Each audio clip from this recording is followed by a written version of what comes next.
اعوذ باللہ من الشیطان الرجیم بسم اللہ الرحمن الرحیم۔ السلام علیکم ناظرین۔ زندگی یوں ہی نہیں گزرتی، رویوں میں لچک اور دلوں میں گنجائش رکھنی پڑتی ہے۔ غلطی سزا انسانوں سے ہی سرزد ہوتے ہیں، کبھی انہیں بدلے میں سزا دی جاتی ہے اور کبھی انہیں بھلا کر معاف بھی کر دیا جاتا ہے۔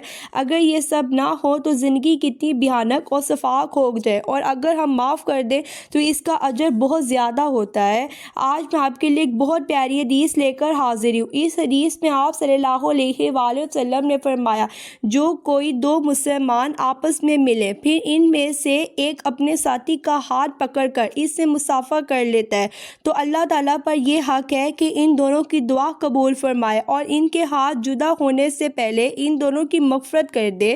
آپ سب اس حدیث پر ضرور عمل کریں اور اسے زیادہ سے زیادہ شیئر کریں، کیونکہ صدقہ جاریہ ہے۔ السلام علیکم ورحمۃ اللہ وبرکاتہ۔ اعوذ باللہ من الشیطان الرجیم بسم اللہ الرحمن الرحیم۔ السلام علیکم ناظرین۔